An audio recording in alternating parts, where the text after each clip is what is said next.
Yeni bir videodan herkese tekrardan selamun aleyküm. Bugün de yine gündemdeki gelişmeleri sizlere aktarmaya devam edeceğim. Kıymetli dostlar, bugün ilk olarak hep birlikte bir Kıbrıs basınına gideceğiz. Bileceğiniz üzere İran-İsrail savaşından dolayı yaşanan gerilimleri bahane göstererek Yunanistan Güney Kıbrıs'a F-16'lar yollamıştı. İşte kıymetli dostlar, bugüne geldiğimizde Türkiye'den Yunanistan'ın bu adımına cevap geldi. Kıbrıs basınından Kıbrıs Mail gazetesi bugün kaleme almış olduğu haberinde aynen şöyle diyordu. Yunanistan'ın ardından Türkiye Kıbrıs'a savaş uçakları konuşlandırdı yazıyordu Kıbrıs basınında.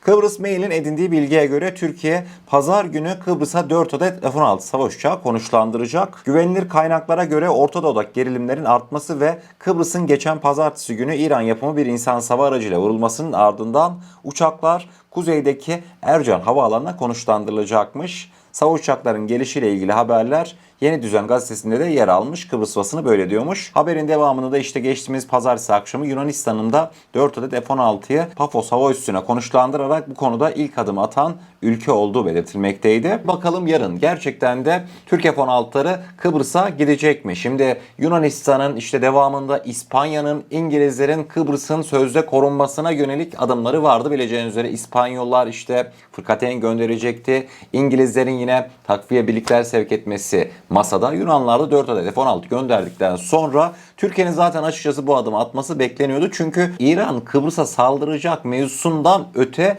bu mevzu iyice artık hani bir bahane aranıyordu da sanki Kıbrıs'a askeri varlık yerleştirmek için o bahane bulundu anlamına gelmişti. Bundan dolayı Türkiye'nin de bu konudaki yanıtı aslında pek de gecikmemiş oldu. 4 F-16 bundan sonraki süreçte Kıbrıs hava sahasını korumaya çalışacak. Şunu da belirteyim. İran gidip de Kıbrıs'ın kuzey kesimine saldırır mı diye soracak olursanız valla bu vakitten sonra pek saldıracağını düşünmüyorum. Pezeşkian bugün bu mevzuya değindi. Beklenmedik saldırılar gerçekleşmişti. Hani İran veya oraya niye saldırdı diye sorduğumuzda hani cevapsız kalan sorular vardı ya. Mantıken düşündüğünüzde İran işte Türkiye'ye niye füze atar? Bu soruyu bir türlü cevaplayamıyorduk değil mi? Çünkü İran'ın Türkiye'ye bir füze atması, Türkiye ile gerilimi yükseltmesi açıklanamıyordu değil mi? Bugüne geldiğimizde kıymetli dostlar, Pezeşkian artık orduya dur dahi diyemediklerini, ordunun işte kendi bağımsızlıklarını düşünerek bizim lafımızı sözümüzü dinlemediler, gittiler komşularımıza sıkıntı açtılar. Bundan dolayı ben tüm komşu ülkelerden özür diliyorum dedi İran Cumhurbaşkanı Pezeşkian. Kıymetli dostlar, İran Cumhurbaşkanı Pezeşkian bölge ülkeleriyle düşmanlığımız yok, komşularımızdan özür diliyorum. İran'a yönelik bir saldırı olmadıkça komşu ülkelere hiçbir askeri müdahalede bulunulmayacaktır. Silahlı kuvvetlerimiz ülkenin onurunu savunmak için bağımsız hareket etti diye bir açıklama yapmıştı bugün. Açıklamalarının devamında Geçici Liderlik Konseyi'nin İran'a yönelik bir saldırı o ülkelerden gelmediği sürece komşulara yönelik saldırı yapılmaması yönünde kararlar aldığını söylüyordu Mesut Pezeşkian. Hani ben biraz önce dedim ya, İran'ın Türkiye'ye, İran'ın Azerbaycan'a birazdan geleceğiz saldırması için haklı hiçbir sebep yok. Aksine İran'ın bundan sonraki dönemdeki çıkarlarına büyük bir kesintiye uğratırdı bu olay. Yani Türkiye ile Azerbaycan'ı karşınıza almak hiç de mantıklı değildi. Mesut Pezeşkian kendisi demiş. Silahlı kuvvetlerimiz ülkenin onurunu korumak için bağımsız hareket etti. Yani kıymetli dostlar, İran'daki emir komuta zincirinde büyük bir aksaklık olmuştu. Zaten düşündüğümüz zaman sen gidip de savaşın daha ilk saatlerinde 42 tane liderini Hamaney ile birlikte toprağa verirsen doğal olarak büyük bir yönetim krizi, askeri işte alt üst kademesinde büyük sıkıntılar yaşanırdı. Bunlar anlaşılabilirdi. Şuna geleceğim. İşte bizim ordumuza biz laf söz dinletemedik. Ondan dolayı herkesten özür diliyoruz deyip de Türkiye veyahut da Azerbaycan'a, Nahçıvan'a yapılan saldırılarda meşru sayılmaz. Yani bizi ilgilendirmez arkadaş. Yani eğer ki ordu senin ordunsa laf söz dinleteceksin. Yani bugün Mesut Pezeşkian'a kalsa zaten böyle bir şeyler yaşanmazmış ama biz artık sonuca bakmalıyız. Mesela şimdi Azerbaycan Nahçıvan hattında yaşanan gelişmelerden dolayı İlham Aliyev'in çok sert tepkileri vardı. Şerefsizler dedi. Yani bir cumhurbaşkanından beklenmeyecek bir açıklamaydı. Hani resmi devlet dilinden uzakta ama aslında İlham Aliyev de içinden geçenleri söylemişti. Ben diyor işte kimse sizin elçiliğinize, Hamaney'e geçmiş olsun, başınız sağ olsun ziyaretine gelmemişken kendi başıma gittim. Bundan 2-3 gün sonra geldiniz bu saldırıyı yaptınız diyor. Şimdi kıymetli dostlar, şuraya geleceğim. 2 tane hassas bence husus vardı. Birincisi, hiçbir şekilde İran'ın işte Nahçıvan'a gerçekleştirmiş olduğu kamikaze saldırılar meşrulaştırılamaz. Bunun kabul edilebilir hiçbir yanı yoktu. Diyebilirsiniz kardeşim İran yapmamış ki saldırıyı. Ya İran'ın yapmama ihtimali evet var. Sahte bayrak operasyon olma ihtimali de var. Hani İsrail bilerek Azerbaycan Nahçıvan'a saldırdı da İran'la Azerbaycan karşı karşıya gelsin diye. Evet böyle bir ihtimal var ama yani kıymetli dostlar Mesut Pezeşkian kendisi demiş biz İran Silahlı Kuvvetleri'ne söz geçiremedik demiş. Yani İran içerisinden o kamikazelerin atılma ihtimali de oldukça yüksekti. Şunu belirteyim yani hiçbir şekilde sen gidip de İran olarak Azerbaycan'a, Nahçıvan'a o kamikazeleri atamazsın. Gidip sen Azerbaycan'daki işte havalimanlarını veyahut da çoluk çocuğun oynadığı okul bahçelerinin hemen yanını kamikaze SİHA'larla hedef alırsan buna zaten Türkiye'nin açık bir tepkisi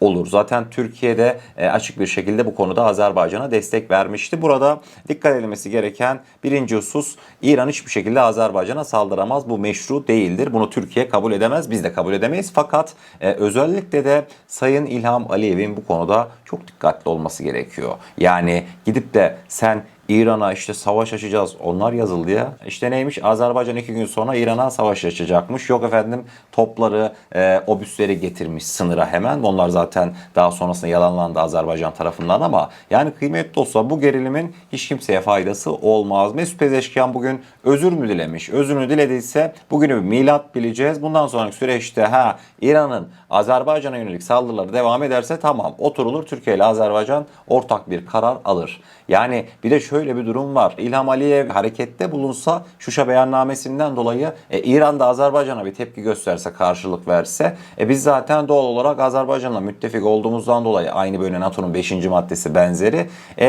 doğal olarak bu sefer İran'a karşı Türkiye'nin de harekete geçmesi gerekiyor. Yani denklem baştan sona tekrardan çizilecek. Düşünebiliyor musunuz? Bundan dolayı Azerbaycan'ın tek başına adım atmaması oldukça önemli. Özellikle de İsrail'in Azerbaycan üzerindeki etkisini düşündüğümüzde yani İran'a karşı ciddi adım atmak yani askeri olarak bir şeyler yapmak kesinlikle ama kesinlikle İsrail'in oyununa gelmek demektir. İsrail açıkçası bunu ister. Düşünsenize Azerbaycan'ı oyuna sokacak İran'a karşı. Yanında dolaylı olarak Türkiye'de gelecek. Vallahi bu yaşanan gelişmeler sadece İsrail'in ekmeğine yağ sürer. Yani İran'a eğer zaten operasyon çekilecek olsaydı biz şimdiye kadar çok daha ön çekmiştik. İran'ın o YPG PKK'lara vermiş olduğu destekler Yaşar Güler kendisi demedim zamanında. Biz İranlı dostlarımıza gidiyoruz, koordinat veriyoruz. Siyah görüntülerini veriyoruz. Adamlar teröristlere hiçbir şey yapmıyor demedim mi? Bu cümleleri hatırladınız değil mi? Zaten bizim elimizde bir sürü meşru İranlara hedef almak için sebep vardı ama biz ne yaptık? Yani dedik eğer burada bir gerilim yaşarsak İran'a karşı bu İsrail'in işine gelir dedik hemen ikinci plana attık. Anladınız mı kıymetli dostlar? Zaten zamanında kendileri destek verdiler PKK'lılara Türkiye'ye karşı iş pişirsinler diye bugüne geldiğimizde Amerikalılar o PKK'lıları kendilerine karşı kullanacaklar. Yani kıymetli dostlar zaten bir şekilde adalet tecelli ediyor. Onu belirteyim. Devamında hep birlikte bir Milli Muharip Uçağı Kanunumuza ilişkin Mehmet Demiroğlu TUSAŞ Genel Müdürü'nden çok önemli açıklamalar gelmişti. Onlara uzanalım mı? TUSAŞ Genel Müdürü Mehmet Demiroğlu program kapsamında yeni prototiplerin test sürecinin hızlanacağını belirterek yıl içinde birden fazla prototipin uçuş programına katılacağını ifade etti. Kaan programında test faaliyetlerinin genişleyeceğini belirten Mehmet Demiroğlu, hedefimiz Mayıs-Haziran gibi ilk uçuşlarını yapmak yeni prototiplerin. Daha sonra bu sene içerisinde ikinci prototip, daha doğrusu üçüncü prototip de gelecek. O da dördüncü çeyrekte gelir. 2029'da teslimatları başlamak üzere devam ediyor çalışmalarımız diye açıklamalarını sonlandırmıştı Mehmet Demiroğlu. Ayrıca Mehmet Demiroğlu Gökbey'de de sivil sertifikasyon sürecinin bu ay içerisinde tamamlanacağını, hatta çok yakın bir süre içerisinde bir ay içerisinde falan ambulans helikopterlerinin Sağlık Bakanlığı'na verileceğinden bahsetmişti. Hayırlı uğurlu olsun. Milli Muharip Uçak Kanun'da da teslimat hedefi şu an son olarak 2029. Bu sene içerisinde de prototipler inşallah havada olacak. İki farklı prototip büyük ihtimalle bu sene uçacak. Mayıs-Haziran gibi. Hayırlı uğurlu olsun. Bugün son olarak kıymetli dostlar bileceğiniz üzere Türkiye, dünya, etraf ateş çemberi değil mi? Kıymetli dostlar etraf ateş çemberiyken ne lazım Türkiye'ye? Veyahut da Trump mesela ABD'li savunma firmalarıyla neyi görüştü dün?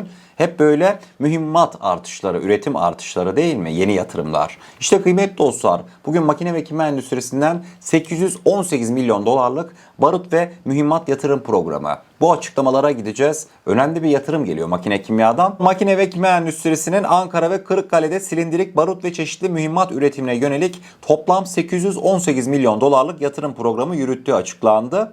Programın 2024-2026 dönemini kapsadığı ve bu süreçte üretim altyapısının önemli ölçüde genişletileceği belirtiliyor. Program kapsamında özellikle de patlayıcı ve barut üretiminde dışa bağımlılığın azaltılması hedefleniyor. MKE bu projelerin şirket tarihinde gerçekleştirilen en büyük ölçekli yatırımlar arasında yer aldığını ve üretim kapasitesinde önemli bir artış sağlayacağını ifade etti. Açıklamada yatırım programı kapsamındaki projelerin 2026 yılı içerisinde tamamlanmasını hedeflendiği bildiriliyordu. Son olarak da kıymetli dostlar, hazır makine kimya endüstrisi demişken makine kimya endüstrisinin Kadınlar Günü'nü özel paylaşmış olduğu çok güzel anlamlı bir video da vardı. Onu da izlemenizi tavsiye ederim, en azından sosyal medya hesaplarından makine kimyanın. Evet kıymetli dostlar, makine kimya endüstrisindeki devasa yatırım planlarını da sizlere paylaştıktan sonra bugün haberlerimizin sonuna gelmiş oluyoruz. Eğer kanalımıza ilk defa gelmekteyseniz kanalımıza abone olarak bizlere destek olabilirsiniz. Videomuzu gerçekten beğenmişseniz aşağıda bulunan beğen butonuna basarsanız bizleri oldukça mutlu edersiniz. Kendinize çok iyi bakın. Allah'a emanet olun. Her şey istediğiniz gibi olsun. Sağlıcakla.